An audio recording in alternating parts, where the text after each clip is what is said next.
이제 오늘 센서드 6스텝, 센서 리스 6스텝, 강제 6스텝을 지금 살펴봤고요. 그 다음 이제 벡터 제어가 있습니다. 이제 벡터 제어는 이제 모터의 가장 어려운 부분이기 때문에 오늘 여태까지는 잘 이해하셨더라도 이건 잘 이해가 안 되실 수가 있어요. 그렇기 때문에 오늘은 이런 게 있다라고만 파악하고 넘어가시면 될 것 같습니다. 벡터 제어를 하기 위해서는 이제 전류가 이제 정연파 형태로 이런 식으로 120도 간격을 두고 날라와야 되고요. 센서를 측정하기 위한 센서가 있거나 아니면 센서리스 기술이 있어야 되겠죠. 그 일을 하기 위한 이제 컨트롤러가 필요를 하고요. 실제 이제 모터가 정연파 형태로 이런 식으로 3상 이제 전류를가 측정을 하게 되면은 이 검은색의 합성 벡터를 이제 표시를 하게 돼요. 보시면은 이제 전류가 A, B, C상이 A상이 빨간색, B상이 초록색, C상이 파란색입니다. 세 개의 상이 이제 120도 간격으로 이제 정연파를 이루게 되면은 이제 합성 벡터는 이제 검은색으로 이제 표시가 돼서 왼쪽 그림처럼 이런 식으로 반시계 방향으로 이제 회전하는 걸 확인하실 수 있고요. 모터도 이 방향으로 이제 회전을 하게 됩니다. 보시는 것처럼. 그래서 이 회전하는 전류를 그대로 레퍼런스 삼아서 이 제어를 하게 되면요. 목표 값이 이제 정연파가 되는 거죠. 막 마이너스였다, 플러스였다, 플러스였다, 마이너스였다. 그래서 바뀌게 됩니다. 막 변하는 값이에요. 그렇기 때문에 실제 제어는 오른쪽에 보시는 이제 움직이는 표적을 맞추는 것과 마찬가지로 되게 어렵게 됩니다. 실제 제어하는 값도 이런 식으로 사진에 보시는 것처럼 되게 찌글찌글한 나는 이제 초록색으로 이제 제어를 원했지만 실제는 빨간색으로 정밀한 제어가 되지는 않고요. 그래서 전류의 지령의 크기가 시간에 따라 변화하고 전류 지령의 주파수 또한 이제 시간에 따라 변화하기 때문에 움직이는 타겟을 이제 추적하기 어려워서 그때마다 PI 개인을 이제 산출하기가 매우 어렵습니다. 그래서 우리는 이 과정을 좀 더 간단하게 하고자 좌표 변환이라는 것을 이제 하게 될 겁니다. 좌표 변환이라는 것이 무엇이냐면 이제 A, B상, C상이 있습니다. 각각의 흐르는 이제 전류는 이제 120도 간격으로 흐르게 되고요. 하지만 이것도 마찬가지로 정연파이기 때문에 값이 항상 변하게 됩니다. 그래서 요거는 클락 트랜스폼이라는 것을 한번 바뀌게 됩니다.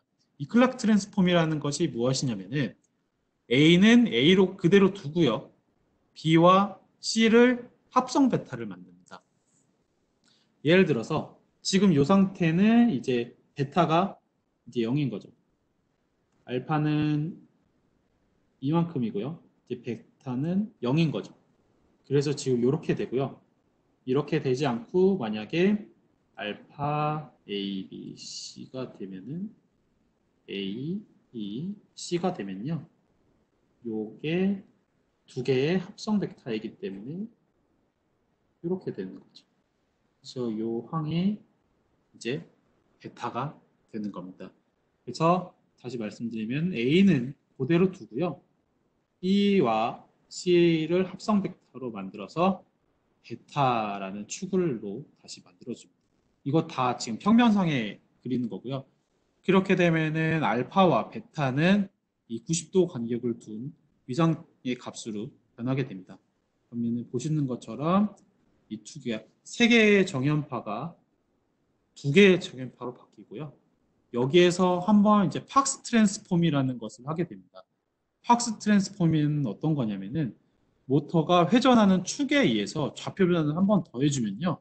이게 오른쪽에 보시는 것처럼 DC 값이 됩니다. 그래서 우리는 최종적으로 이 DC 값만 바꿔주면 되기 때문에 보다 수월하게 제어를 할 수가 있게 됩니다. 말로면은 좀 어려운데 A, B, C 상의 전류는 보시는 것처럼 이렇게 순시적으로 변합니다. 그래서 A상은 이제 그대로 두고요. A상이 이제 알파가 되게 됩니다. 그리고 B와 C를 합쳐서 이게 이제 베타축이 되는 거죠. 자, A상은 그대로 두고 이제 B랑 C랑 합쳐서 이제 베타축으로 이제 표현을 하게 되면요. 이런 식이 됩니다. 아까 말씀드렸다시피 A상은 그대로 두고요. B와 C를 그대로 바꿔주면, 해주면은 이런 식으로 두 개의 축에서 회전하는 그래프를 받을 수 있습니다. 마찬가지로 이 검은색의 벡터를 이제 세 개로 나누면 이런 식이 표현이 되는데 요거를 이제 두 개의 축으로 표현을 한 것뿐이죠. 그러면은 알파와 베타 축은 이제 90도의 위상각을 가진 게 값으로 변하게 되고요. 요거를 이제 한 번 더 좌표 변환을 해주게 됩니다. 그거를 이제 팍스 트랜스폼이라고 하고요.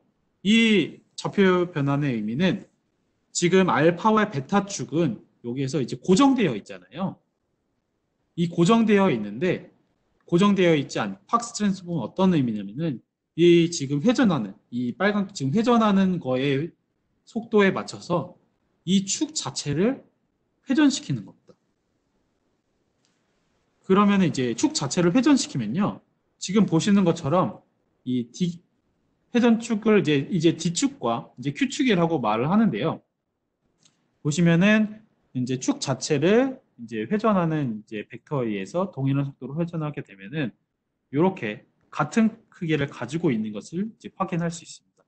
마찬가지로 Q축도 이렇게 항상 일정한 값을 가지고 갖게 되죠. 그래서 우리는 세 개의 정연파를 다시 한번 말씀드릴게요.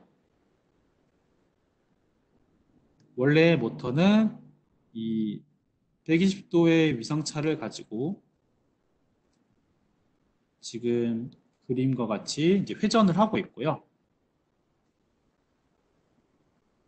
이 회전하는 이제 좌표축을 이제 A 좌표축을 알파라고 표현을 하고요. 여기서 90도로 내리는 것을 이제 베타축이라고 표현을 할 겁니다. 이때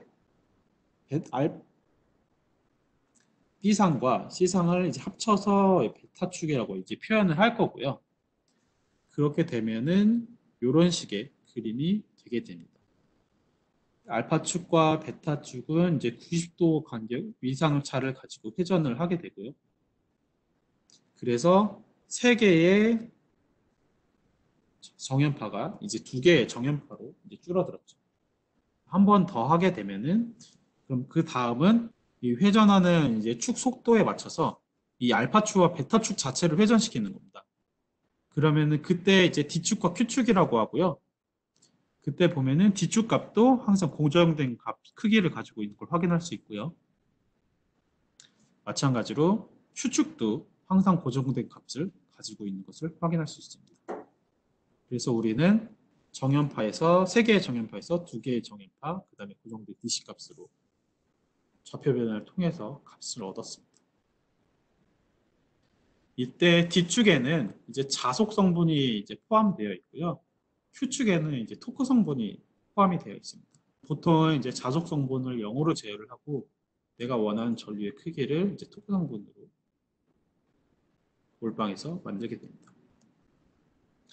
이때 센서리스이기 때문에 아까는 이제 백MF도 마찬가지로 얘도 백MF의 요소를 가지고 제어를 하게 되는데요.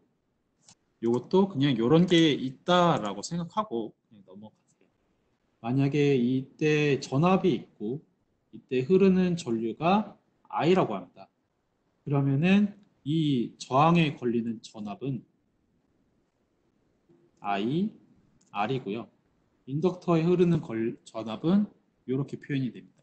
마찬가지로 백이엠프가 있고요. 그러면 여기에서 전체에서 흐르는 전압 방정식은 V, 배터리 전압은 저항에서 걸리는 전압, 인덕터에서 걸리는 전압, 그리고 백 EMF가 표현할 수가 있게 됩니다. 그래서 이게 우리가 흔히 부르는 모터의 전압 방정식이라고 하는 부분입니다. 요거를 이제 한번 이제 전류에 의해서 정리를 하게 되고요. 또 한번 여러 가지 정리를 하게 되면은 여기에서 회전자의 각속도를 추출을 할 수가 있게 됩니다. 여기에서는 그냥 그 백MF에서 어떤 특정한 계산을 통해서 이제 각속도를 추출해낸다라고 이해하시면 되고요. 그래서 실제로 센서리스 백이 FOC의 블록 다이어그램은 다음과 같습니다. 모터에 이제 전류를 측정을 하고요. 여기서 키르호프 법칙에서 요걸 IA, 요거 IP, 요거를 이제 IC라고 했을 때 IA 더하기 IB 더하기 IC는 0이잖아요. 그렇기 때문에 두 개의 전류를 이제 측정을 하더라도 세 개의 전류를 측정한 것과 마찬가지로 표현을 할 수가 있는 거죠.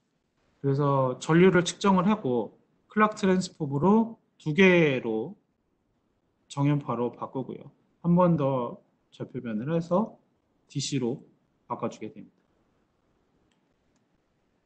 요거를 이제 속도 제어기와 전류 제어기로 제어를 하고요.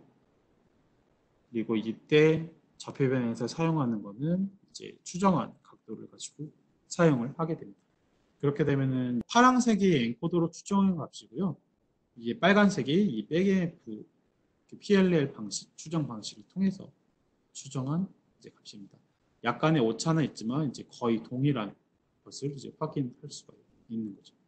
그래서 이제 FOC의 가장 큰 핵심은 정연파를 좌표 변화를 통해서 DC로 만들고 우리는 이제 DC를만 제어함으로써 정연파를 제어할 수 있는 것을 이제 이 부분을 이제 FOC라고 부르고 있습니다. 이제 다시 이제 실습을 해볼 건데요. 다시 아까 전압으로 되어 있던 거를 전류로 바꿔주시고요. 지금 전류로 바꿔줬습니다. 그리고 다시 디스커넥트 해주시고요.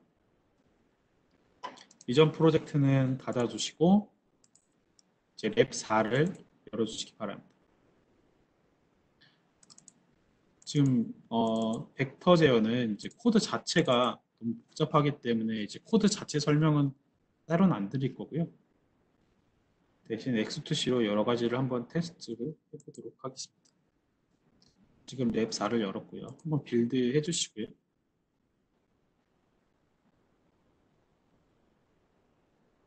그 다음에 다운로드도 해주시기 바랍니다.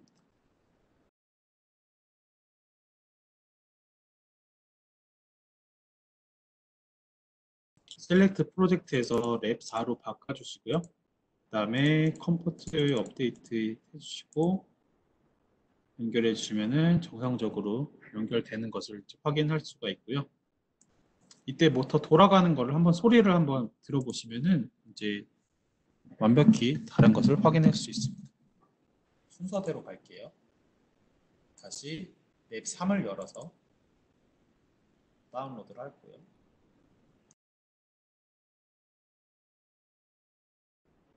네, 정상적으로 다운로드 됐고요. 이때 한번 모터를 틀어볼게요. 들리시나요? 이 정도의 소음이 강제로 상태에 발생을 하고요. 다시 이 상태에서 랩 4를 다운합니다.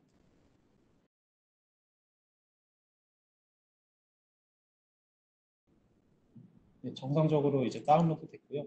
랩 4도 마찬가지로 강제 구동이라는 부분이 필수적으로 필요로 하고요. 그럼에도 불구하고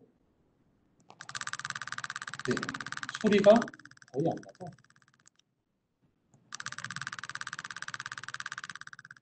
지금 뻑뻑뻑 소리 나는 부분은 제가 여기 달기 위해서 이제 종이를 달아놨는데 요거가 부닥치면서 지금 소리가 나는데요. 아까와 달리 지금 거의 이제 모터 구동 소리가 거의 안 나는 것을 이제 확인하실 수 있습니다. 그래서 X2C로 지금 보이시는 거 어차피 화면이 잘 안 보이시기 때문에 그래프로 한번 확인해 볼게요. 여기에서 X2C 다시 연결해 주시고요. 그 다음에 오픈 스코프 뷰에서 소스에서 모터 IA 추가해 주시고요. IB를 추가해 주시고요. 마찬가지로 IC를 추가해 주세요.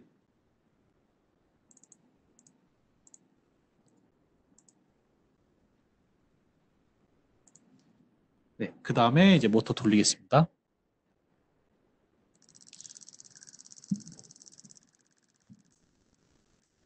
지금 전류가 되게 지금 찌글찌글한데 이거는 지금 되게 작은 전류로서 무부하이기 때문에 엄청 작은 전류임에도 모터가 돌아갈 수 있어서 그런 거고요.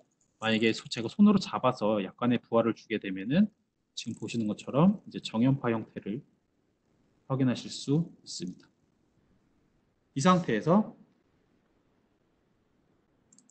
모터에서 I 알파와 추가해 볼게요. 아까 제가 I 알파는 A상이랑 이제 동일하다고 했죠. 지금 측정해도 보시는 것처럼 이 초록색이 있는데 지금 같은 걸로 이제 보이십니다. 그래서 두 개가 똑같고요. 그래서 하나 더 I 베타까지 추가해 주시면요.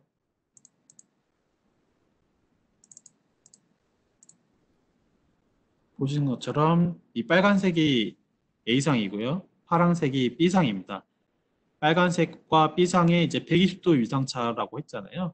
근데 알파와 베타는 90도 위상차이기 때문에 B보다 베타가 30도가량 앞에 있음을 이제 확인을 할 수가 있습니다. 그래서 여기에서 한 가지 더 추가를 할게요. ID와 IQ를 추가해 보도록 하겠습니다.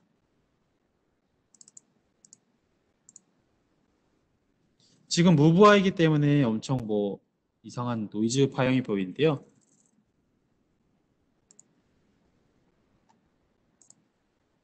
제가 손으로 잡아서요. 부하를 주게 되면요. 지금 이렇게 정연파 형태가 보게 됩니다. 이때 보시면은 파란색이 IT고요. 빨간색이 IQ입니다. 그래서 Q 값은 정연파의 최고 피크 전압이라고 보시면 되고요. D는 0, D축은 0으로 제어하기 때문에 이제 0입니다. 분홍색이 Q고 파란색이 D입니다. 그래서 D가 거의 직류로 보이는 걸 확인할 수 있습니다. 약간의 샘플링을 높여서 보면요. 지금 부하를 안 줬기 때문에 이런 형태가 나오는데 부하를 주게 되면은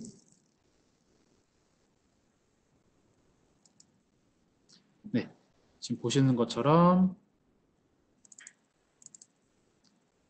이렇게 DC 형태의 값을 가지고 있는 것을 이제 확인할 수가 있습니다. 이 원리를 통해서 우리는 이제 6스텝 제어보다 더 정밀한 이제 제어를 할 수가 있는 거고요. 원래는 이제 이러한 정연파를 이제 목표로 제어를 하게 되면은 이제 회전하는 이제 타겟을 또 하기 때문에 이제 제어가 힘들어지는데 움직이는 타겟을 쏘는 걸로 하기 때문에 엄청난 제어가 필요하고 그다음에 제어도 정확히 안 되고 하지만 우리는 이제 좌표 변환이라는 것을 통해서 세 개의 이제 정연파를 두 개의 정연파를 바꾸고 한 번 더 좌표 변환을 해서 DC 값으로 바꾸게 되면은 우리는 이제 DC만 제어를 하게 되면은 보다 정밀한 제어를 할 수 있습니다. 이걸 이제 FOC라고 아니면 또는 한국말로 이제 벡터 제어라고 말을 하고 있고요. 이런 식으로 3상 전류를 2상 정연파로 바꾸고 이걸도 한편 좌표 변환해서 고정된 DC 값으로 만듦으로써 원하는 제어를 할 수가 있는 거죠. 이렇게 FOC를 하게 되면요. 효율이라든지 소음 진동이라든지 여러 방면으로 좋기 때문에 특히 이제 자동차 내부에서 소음 많이 만들어지는데 요즘 이제 시트 제어라든지 아니면은 팬 같은 부분이 DC 모터에서 BLDC, 6스텝 BLDC로 바뀌고요. 6스텝 BLDC에서 그다음에 FOC로 바뀌는 과정 중에 있습니다. 그래서 오늘은 이제 BLC 모터 강제 구동에 대해서 한번 봤고요. 이 강제 구동에서 넘어가서 홀 센서를 사용해서 효율성이 좀 더 좋아진 것을 확인했고요. 그다음에 이제 센서를 안 쓰더라도 센서가 있는 것처럼 제어할 수 있는 부분을 봤고 마지막으로 이제 벡터 제어를 봤습니다.